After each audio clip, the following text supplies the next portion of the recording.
Conspiracy is a proud member of the Alberta Podcast Network powered by ATB. For a list of other fun programming, please check out the albertapodcastnetwork.com, where you can find shows like Metro Cinema Presents Close Up. Okay. Episode 15, Redhead Cove, Newfoundland. So we ran out of Star Trek movies, so I thought we'd just start.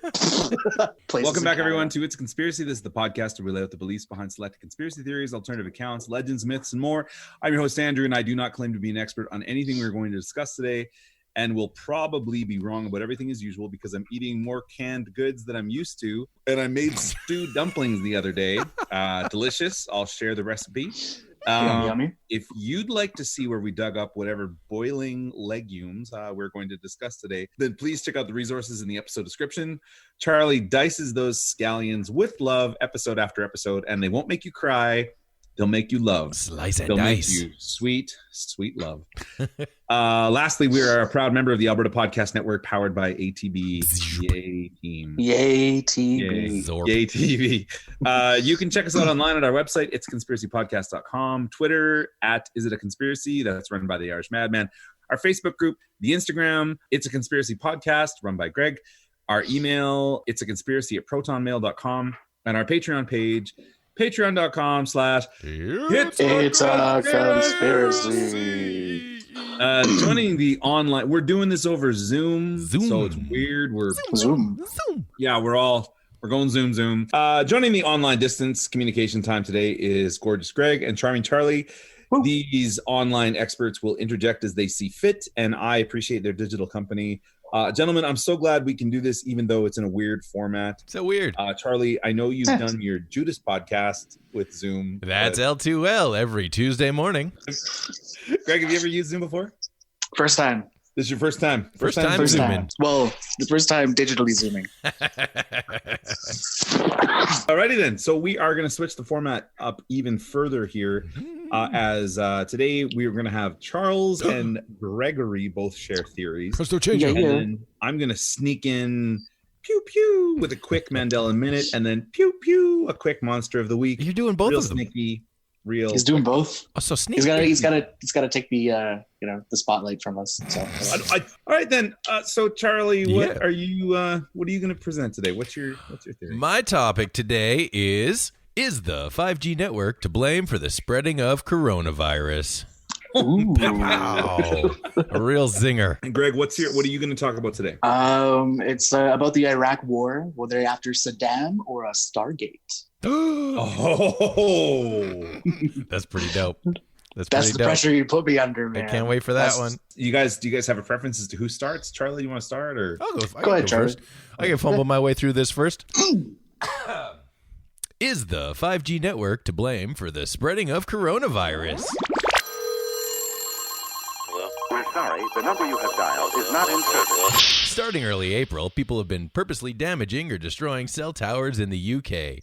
Why, you might ask? Because of the theory that's been going around that there's a link between 5G equipment and the COVID-19 outbreak. Let's start at the beginning. What is 5G? 5G stands for the fifth generation of mobile communication services, which promise to someday offer widespread, exponentially faster download and upload speeds than what's currently available on 4G, which is the service that keeps crapping out for me. The 5G services have been operational since 2019 in countries including, but not limited to, China, South Korea, the United States, Germany, and the UK. Though these services are only slowly being implemented and they're not even close to being fully available across any one country. As of January 2020, 378 cities in 34 countries have implemented 5G capabilities. So what's the big deal? What is the 5G COVID-19 conspiracy? Well, there's a few different parts to this 5G COVID mania super smash up theory. The biggest piece of this theory pie is that 5G weakens the immune system through radiation, thus making you more susceptible to the COVID-19. Evidence has been offered in the form of United States maps, which allegedly show that cities with 5G coverage have been the most affected by the COVID-19 outbreaks. Of course, this ignores two realities. One, most of the areas in the U.S. with limited 5G coverage are major cities with denser populations, which are therefore more susceptible to an outbreak anyways. And B, Plenty of countries, namely Iran, don't have any 5G capabilities yet and still have been hit the hardest by the virus. Another stream of thought is that 5G straight up causes COVID-19, just straight out, just like that, or at least causes the symptoms of it. Basically, this makes 5G a biological weapon that's released through 5G cell towers as a global depopulation campaign put in effect by the leaders of the New World Order, brother. Oh nice. Yeah, dude. Nice. Forget Hulk Hogan. We got Bill the Windows Cleaner Gates. Often mentioned as the head honcho of this campaign, the idea would be old Billy boys interested in profiting off of all the vaccine while also doubling as a way to track the entire population. Celebrities and influencers are getting in on the action. Woody Harrelson has posted on Instagram that 5G is worsening the COVID-19 outbreak in a post which features the caption, "I haven't fully vetted it, but I find it very interesting." And the rest of the post is a screenshot of a theory posited by Martin Powell, PhD, a professor at Washington State University. Powell recently predicted that in 5 to 7 years, human brains will degenerate to the degree that normal functioning will cease. Very interesting indeed, Woody. Another post from Mr. H shows grainy footage allegedly showing Chinese citizens toppling a 5G antenna. But he's not the only famous person getting out there. Singer MIA tweeted, "I don't think it's related except for timing. The timing is orchestrated by them, not us. I don't think 5G gives you COVID-19. I think it can fuse or slow the body down, slow down the healing process as the body is learning to cope with the new signal wavelengths, frequencies, etc. at the same time as COVID-19. It's a real big mashup of information. That is a mashup of theories. All sorts of things. Oh. John Cusack, in a now deleted tweet, said, Not John. I love John Cusack said 5G will be proven to be very bad for people's health. What changed, John? Why'd you delete the tweet? Yeah. Big COVID. Yeah. Is anything being done to debunk these claims? Well, I'm glad you asked. Plenty of scientists and doctors have separately and forcefully denounced the dangerous rhetoric about 5G and COVID-19.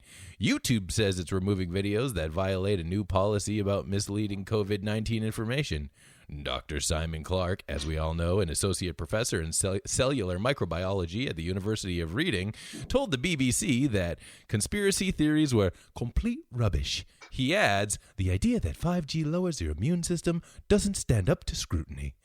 Most notably in March, a German-based scientific organization called the International Commission on Non-Ionizing Radiation Protection, or E&amp, deemed 5G to be safe. In an email to GQ, which is where I got most of my information from a GQ article. Good old GQ. Yeah. GQ magazine. Eric von Rongen, the E&amp chairman, provided the following statement. There is no relation between 5G and COVID-19. The theory that 5G might compromise the immune system and thus enable people to get sick from coronavirus is based on nothing. There are no indications from scientific studies that 5G, or any other G for that matter, affects the immune system. If that would be the case, we wouldn't have seen effects. If that would be the case, we would have seen effects on the scale of severity of infectious diseases already decades ago. And we don't. It's good. It's very good. That's the coming at you like a 5G. Dude, there was like 3 or 4 different conspiracies in that one, man. It's a real bonanza, a real royal grand buffet of conspiracy. The best ones always are. That's like, do the cell phones give you cancer? It's touching on that, where you're like, don't sleep with that thing beside your head. It's gonna give you a brain tumor. Once it will not. That's a good one. Let's carry on.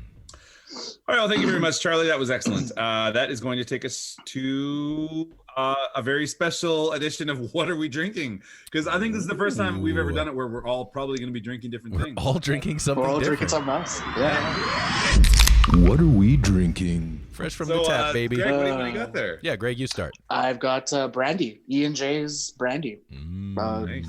What is it? VSOP, which is like very special something. I don't know. It's fruity and tasty, and it's gonna get you drunk. Delightful. Yeah. Are you drinking it out of a mason jar? Yep. Brilliant. Classy. I love it. I'm drinking the Blonde Ale from Sea Change Brewing. That's right here in Beaumont. Lovely. I love that stuff. And they are amazing. First of all, look at the art on that can. I believe, if I'm not mistaken, that's Pete Nian. Oh, the guy that did the can? Yes, that's his artwork. Pete's art. Sea Change is, I think they have 2 locations, 2 or 3.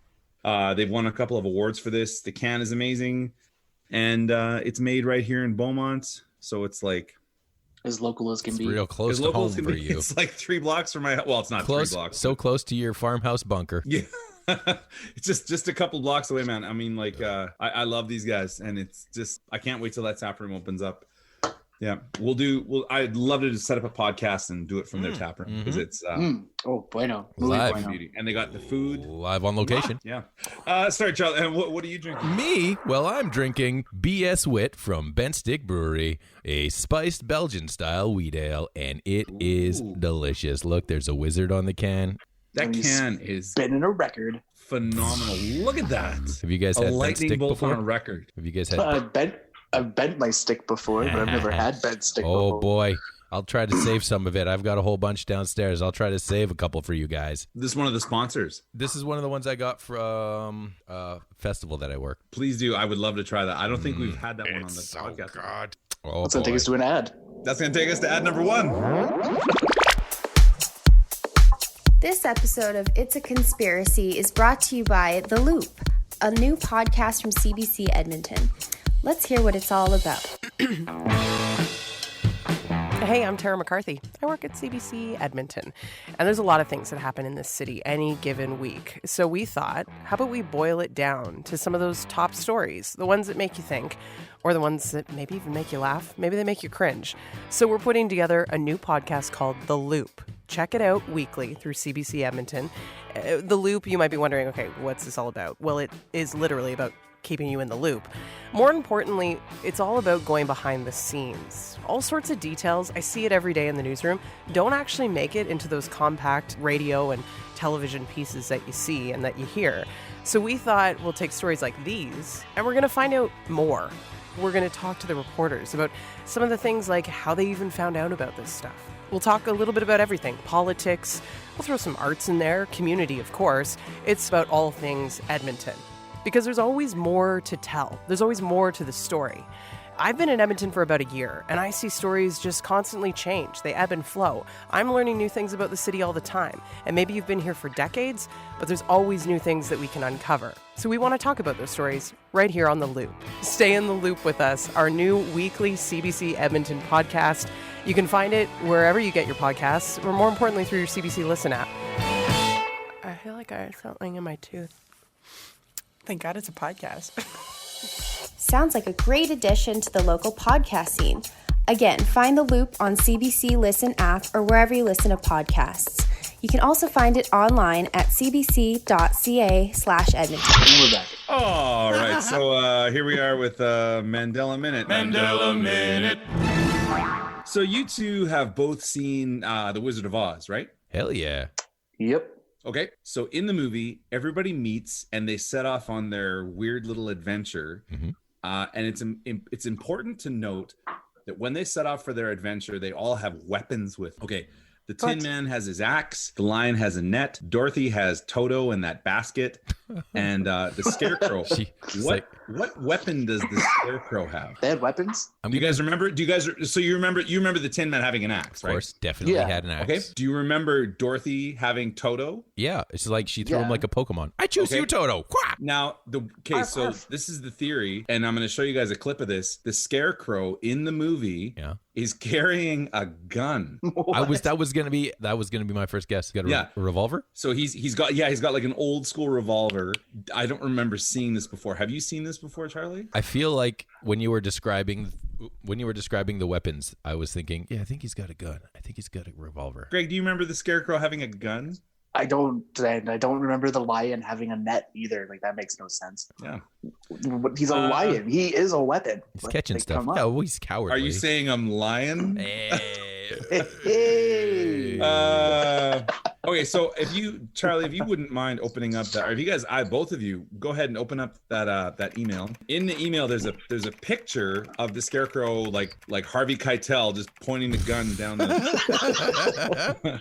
And then there's a YouTube clip, and if you go to YouTube, if you open up that link, you're gonna go to about 32 seconds in. I totally remember this. Do you remember that? Yeah, he's got that little gun. Pew, pew, pew. Charlie, you remember this. I do. Once again, you're in the other universe, man. Nobody remembers this. This is Captain Picard's crystal. This crystal didn't show up till way later in the series. We realized that. 2 seconds. Oh, this is a really creepy scene, back Dude, so creepy. You. No, he's gonna shoot.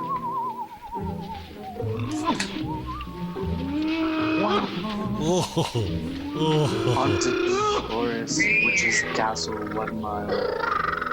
I'd turn back if I were you.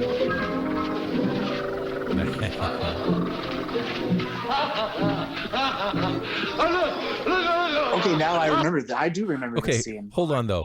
You remember the scene, but do you remember Scarecrow waving around some heat? Yeah, I do. I thought you meant like from the beginning of their. He has it before then. He has it when they embark on their adventure. He's carrying it the entire time. No, he's not. They didn't stop at a gun store and pick it up halfway there. No, but they were at the Emerald fucking City. They could pick one up easily. Yeah, had guns and nets and wrenches. See, now here's the thing that I didn't remember. I thought that Tin Man had axe, but he's got he's carrying around a giant monkey wrench. He's got like a giant monkey wrench in that scene, but he does have an axe earlier. Oh, okay. Yeah. Okay, so I remember this scene, but I don't remember him carrying around the gun the whole time. If he ever uses it, does he ever get a shot off? I don't know. I don't think so. Just like Pulp Fiction style, just like capping guys in the. Oh, didn't mean to blow his head off. Just like Leonardo never uses his swords, just the butt of his swords. Boop. None of the Ninja Turtles do. None of them. Yeah, Donatello Unless uses it's his a robot. bow. They never use their instruments. No, but Donatello uses his bow. Michelangelo uses his nunchucks because they're blunt objects. You could just bonk over the head, right? But that's because they don't want kids stabbing each other. I'm saying there was no gun through the entire thing, just in that scene there. That's my opinion. I find it. The thing personally, I'm like, when I'm looking at this, I'm like, maybe this is an opinion, but this feels at least somewhat out of character for the Scarecrow. Like he's like all about love and like whatever. But anyways, he's got a gun. We can agree that he's got a gun. So it's a real take on American politics where. Oh, we're gonna get to that. So okay, so first of all, he's got a gun. Where did he get it? Is there a Crystal City gunsmith? How many rounds does he have on him? Has he been shown how to use it and store it properly? No. Do you see the way he holds it? So I know. Flimsy. He's waving it around all over the place. Is he licensed? Are there background checks? Why would you give a brainless person a gun? What is it about guns that appeals to brainless people so much? There's just so many questions. Whoa. Andrew, you need to chill out. He's brainless, man. Why has he got a gun? He's brainless. He doesn't have a brain. I would be most interested. I would be most interested to see a Oz-style shooting range. That's where he should have been for at least 6 months before he was trying it out. He was in the TV show created by HBO. That's right. He was in Oz. He did time in prison, man. He's dangerous. Time in the clink. What's All right, next, so that's Andrew? Gonna take us to a monster of the week here. Okay. This monster of the week, we're going to talk about Spring-Heeled Jack. Spring-Heeled Jack. Is he the cousin of Leadfoot Tony, or?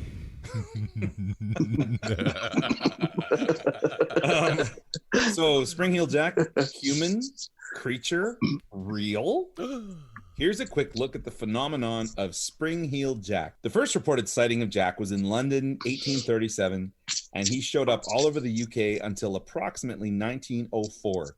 67 years of terror. Rawr. The humanity. Jack was described as tall, thin, cold, clammy hands with giant claws on the fingers and glowing red eyes. He's draped head to toe in a black cloak.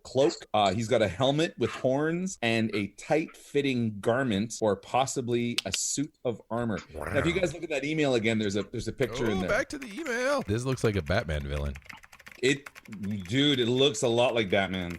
Are both of those photos of Spring-Heeled Jack? They're both because the theory has two sort of different theories on it. Now, he was called Spring-Heeled because he could leap incredibly high, and he was seen jumping through cities at night parkour style. Boing indeed. Boing, boing. He would attack victims from above and quickly make his getaway in ways where no one was able to find him. There were multiple witness accounts of seeing him boing across the rooftops at night after fleeing a crime. So the police are like, it's Spring-Heeled Jack! Boing, boing, boing, boing! Like a evil Tigger just bouncing through the night. That's what I was going to say.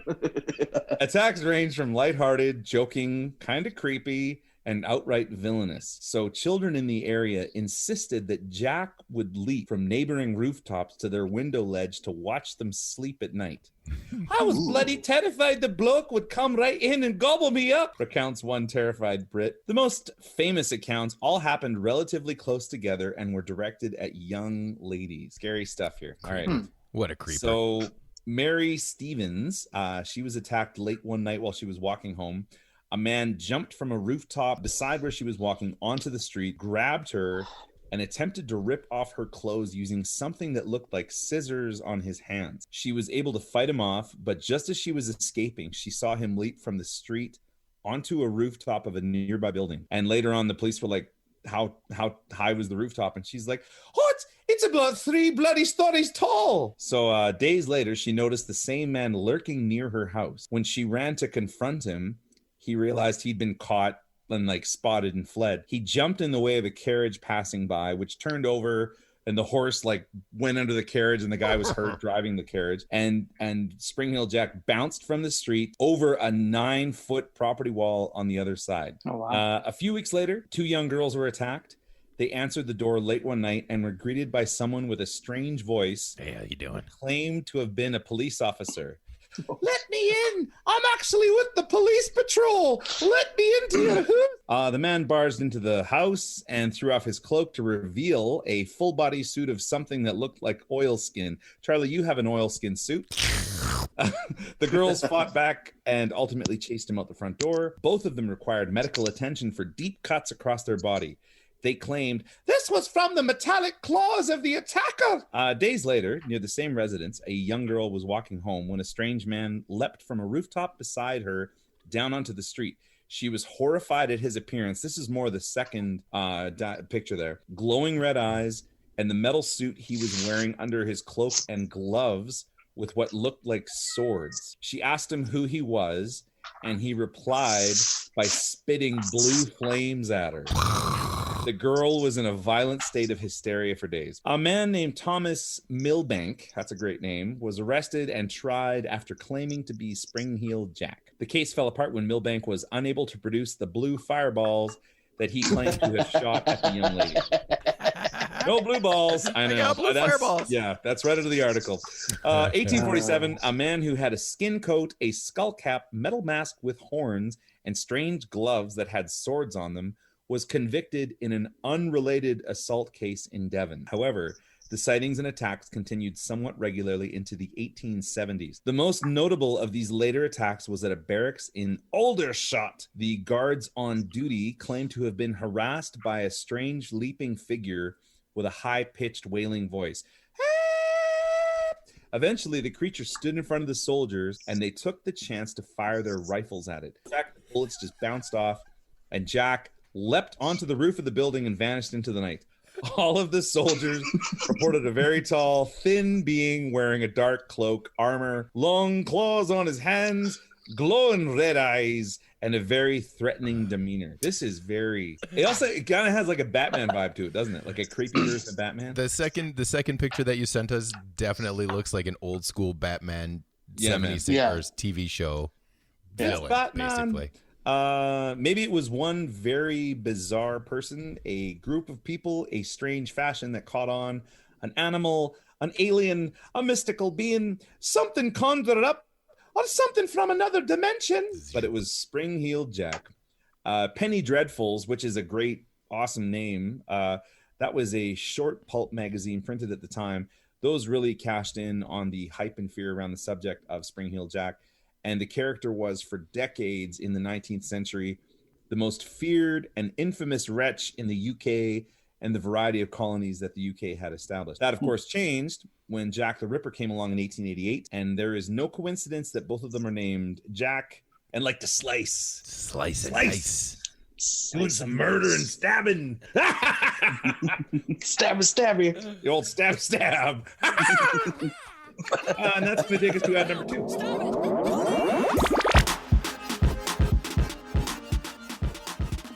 With Pod Power, ATB is making it possible for us to amplify the voices of Albertans and Alberta podcasters. This episode, we are giving a Pod Power shout out to the Alberta Queer Calendar Project.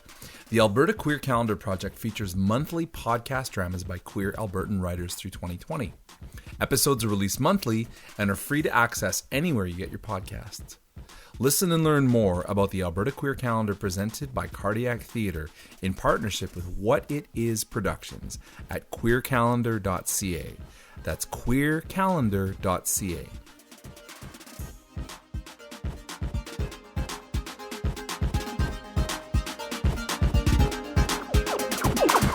All right, then. Holy moly. Oh, good times. So, Greg, that's we're back with subject number 2. G-Fresh. It's almost like my other nickname, G-Money. G-Money! Oh, man, those are both pretty gold.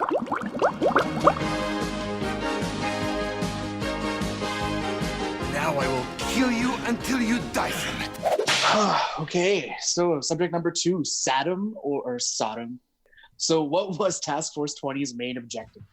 Imagine this scenario. The U.S. government obtains intelligence that hidden somewhere in central Iraq is an actual Stargate, placed there by the Anunnaki gods of ancient Sumeria.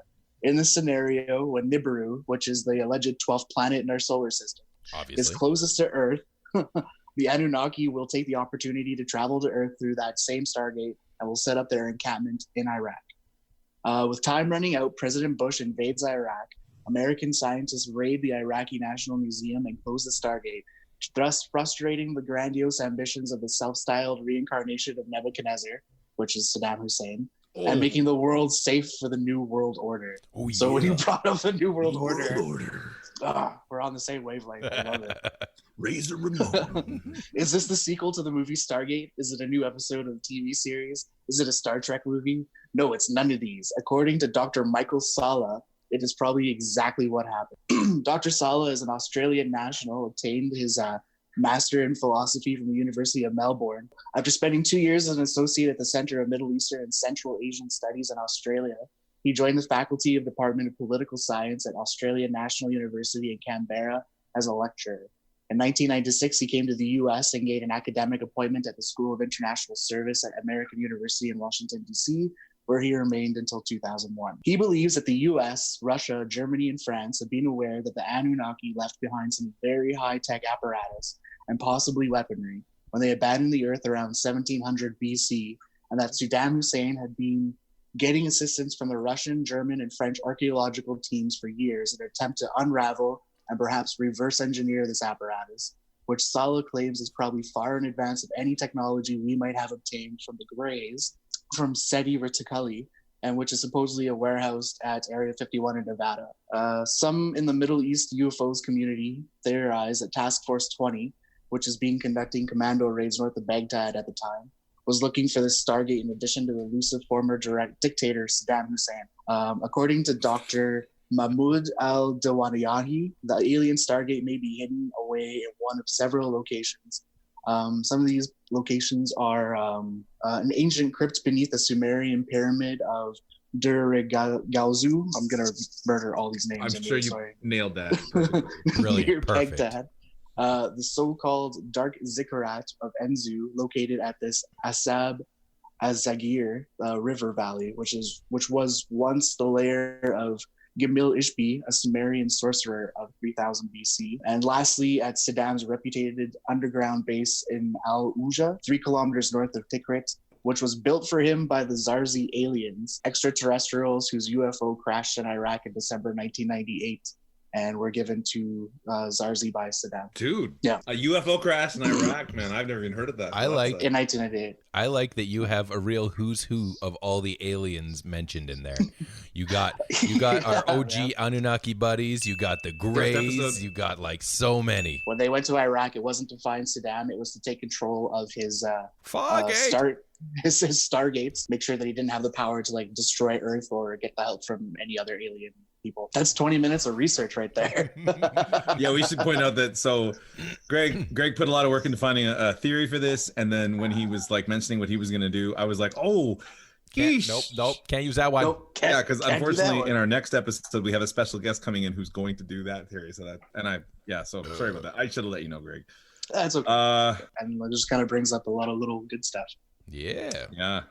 And any chance to talk about Stargate, right? Like it's a Stargate. Anything to talk about Kurt Russell and James Spader in the same movie? Come on, man. The TV series, man. Richard Dean Anderson. Oh, so good. Did you watch the Atlantis one? No, that was no good. Yeah. Go shut your mouth. It was great. Wait, gentlemen, this is not opinion time. And we found another line in the sand. I didn't realize. Jason Momoa. Well, that's going to take us to opinion time.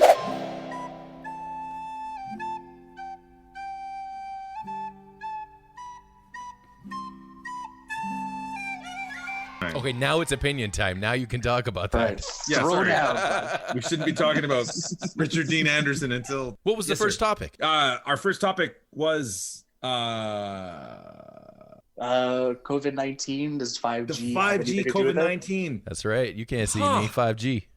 Man, coming at you like a 5G. MIA. Okay, sorry, Charlie. The first theory was 5G. Does 5G cause COVID-19, and is Woody Harrelson awesome as fuck? Yeah, is he a nut job? Is he awesome in that Zombieland too? Yes, he's awesome in everything. Yes. Charlie, what was our Mandela minute? The Mandela minute was talking about Wizard of Oz is the Scarecrow running around shooting up all the jobs. And Greg, what was our monster of the week? Spring-heeled Jack, the cousin of Leadfoot Tony. Also known as Leapin' Larry. And then Charlie, what was our second subject tonight? Oh man, it's a Stargate. Is Saddam Hussein in charge of the Stargate? Do we want to start with? Well, let's. Do you have any immediate thoughts on this whole Stargate thing, Charlie? Yeah, I'm into it. I like it. I think it brings together a lot of the things that we were talking about previously with the Anunnaki and the lizard people and such. And I'm real excited for the new HBO series that comes out of this. There's an HBO series of material in the Stargate realm. Absolutely. There are many gates. I remember the Stargate where, like the TV show, where they went to a universe that Stargate was a TV show with actors that looked just like them in it. Is that for real? Meta, man. Is that super meta? I never saw that episode. Unfortunate hot take. I never really got into Stargate. Shame on you both. Just Whoa. shame. Whoa. Wait, he liked it. Greg likes it. I like Stargate. Yeah, he likes it more than you. Okay, sorry. Remember? Shame on you, Charlie. Then no shame on you, Greg. Yeah. Keep your shame in a sack and you just fucking drown it, okay? I just remember Sorry, the first thing that pops into my head is there's a great joke in Aqua Teen Hunger Force, one of the first episodes, where they have the aliens from Mars. From Mars, I think. They have a Stargate, but it's not a Stargate because that's obviously a copywritten thing. So it's a Fargate. Why don't we just go through the Stargate? It's a Fargate. Because it takes you really far away. Yeah, exactly. I guess, man, like clearly the Iraq invasion, specifically the second one, that wasn't all about oil. Although this was 1998. Was this George Bush? Which Bush was this? Hubert, his dad. So this is OG. Senior. Okay, the senior. Yeah. Senior. George Senior. Yeah, man. I mean, I don't know about a Stargate per se, but there might have been motives on top of and beyond oil control. Mm-hmm. I would be willing to be like, well, maybe they found something really cool. Besides the oil and besides oil. They just found some really cool stuff, okay? Well, really they cool went stuff. back. I mean, they went back again and they invented this whole story about weapons of mass destruction, and they went back to this huge thing. It's a weird chapter in history. Couldn't you say that technically a Stargate might be considered a weapon of mass destruction? Stargate is a beacon of peace. It's the antithesis of a weapon. Depends on who's using it. Exactly. That's why the good people have to protect it. Have to have it. They have to have it. We're not ready yet. That's Oh man. Personally, I like taken this away one. to begin with. Personally, I like this theory mainly because it like brings in, like Charlie said, a lot of other different like aliens and stuff. Yeah. So it's like the acknowledgement of like this is happening, but like these were the OGs and this is the cool shit. It's a real big crossover event. Yeah, it's like when it's Infinity War. It's the oldest part of like humanity.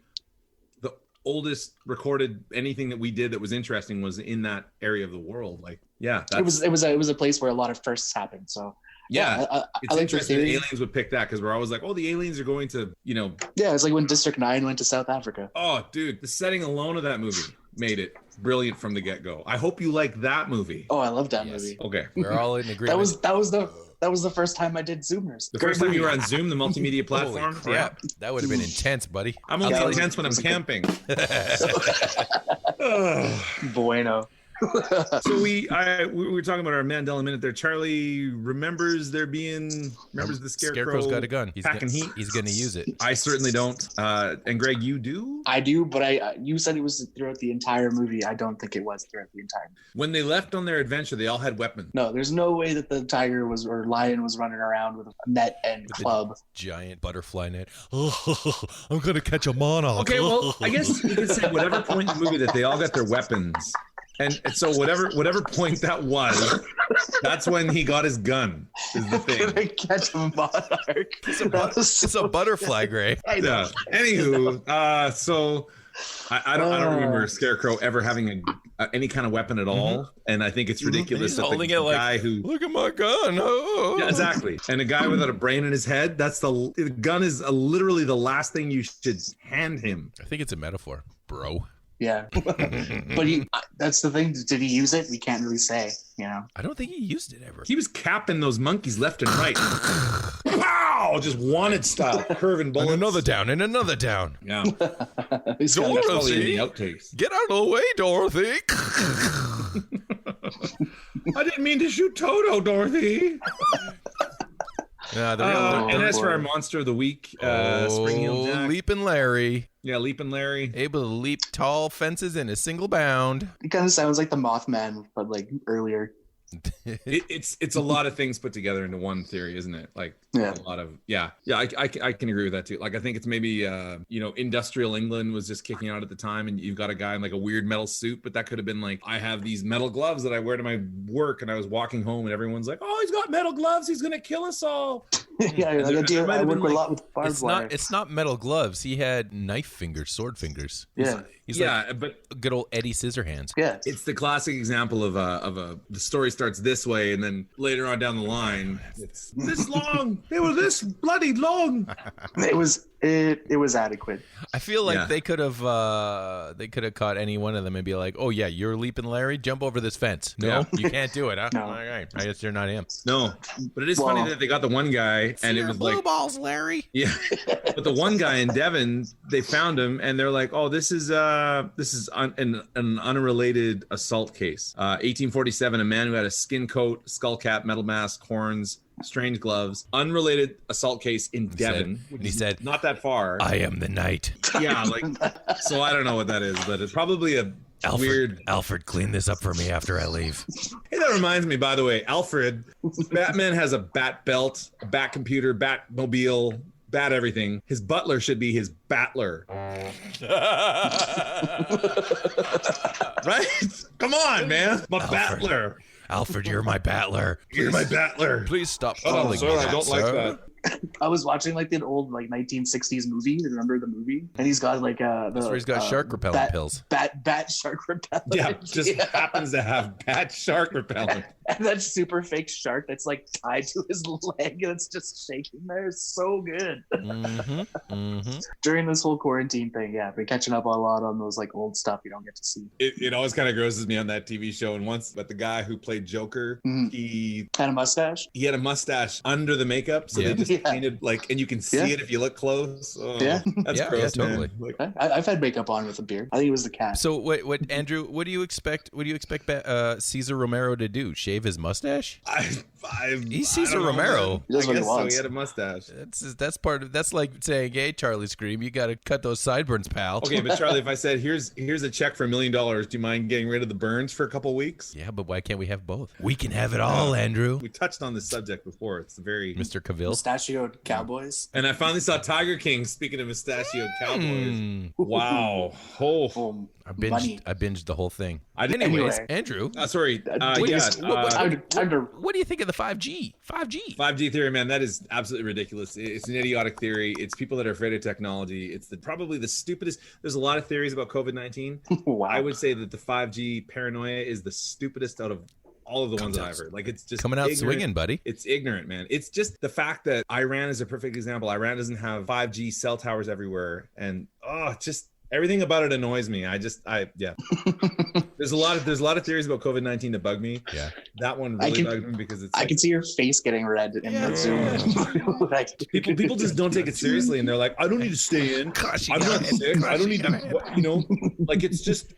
So I get a food, big deal, whatever. And it's probably because Canadians are trying, like, we're doing this online. We're trying our best to do our part. Mm-hmm. And we are living kilometers away from the country where the biggest outbreak in the world is happening. And are you talking about those butt munchers that like marched in Vancouver today to like stop the quarantine? That's a thing. There was a thing in Edmonton today, man. There was was there?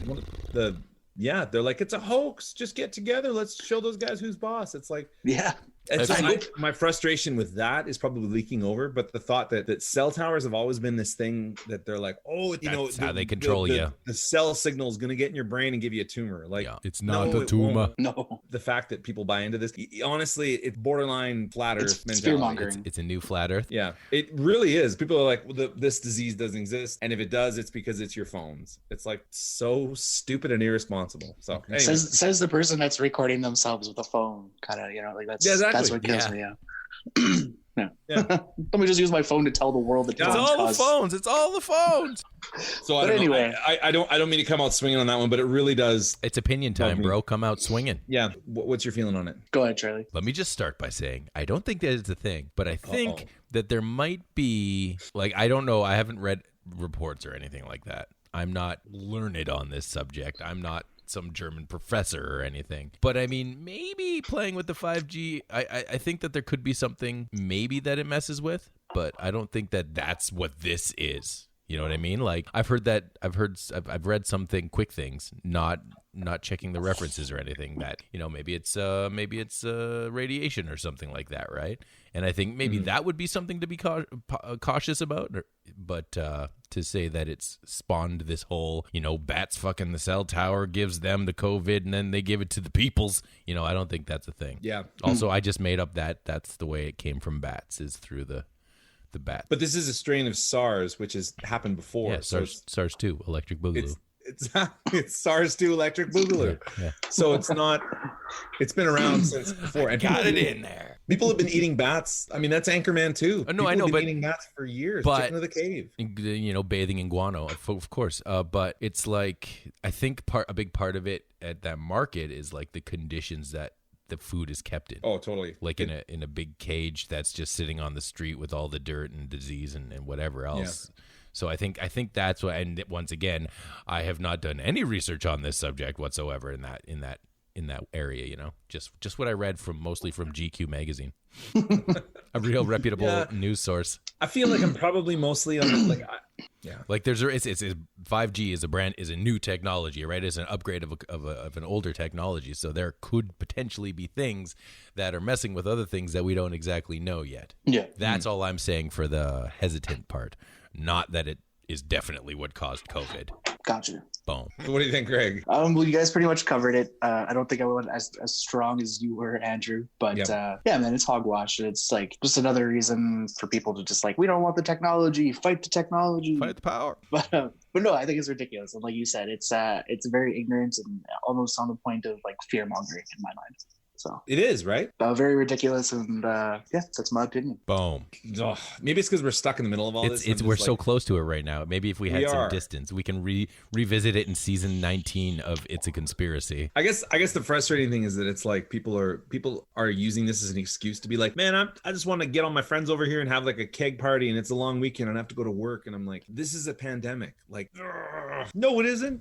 Do you know anyone who's sick? Like, No, I don't, but I also haven't gone anywhere to get anybody else sick. So right. It's like, I left the house for the first time today in like probably actually 2 weeks now, 14 days, probably exactly. Just to go and, not even really interact with anyone, but just like knock on a door, get a package, get out of there kind of thing.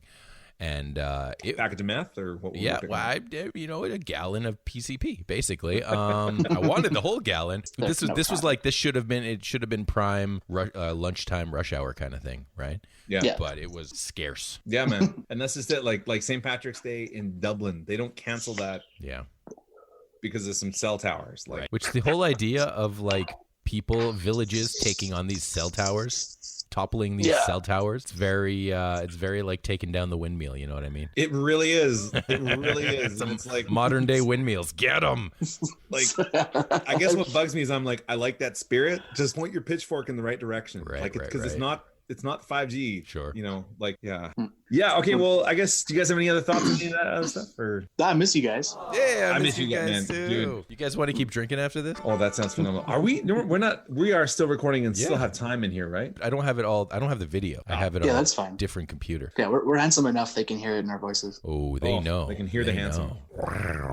Okay, well then here we go. Scrub my babushka. Wasn't that a journey of sunsets and cuddles in a warm blanket on the couch in your private bunker, full of the best things that you love and all that you care about in the world on time, in bright colors for smiling, in the secret parts of your heart filled with joy. It sure was. It sure was. We really do appreciate you stopping by for a listen, and please feel free to rate, review, subscribe, tell a friend, tell your neighbor, tell your foes. Tell the Wicked Witch, Dorothy. You guys, can you hear that? My furnace kicked in. You can check out all of our past casts and social media stuffs at itsaconspiracypodcast.com, and we will be back on April 23rd with our music special.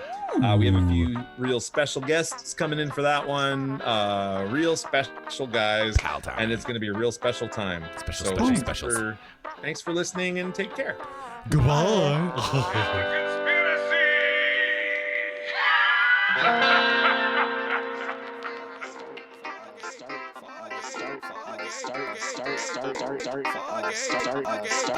Start.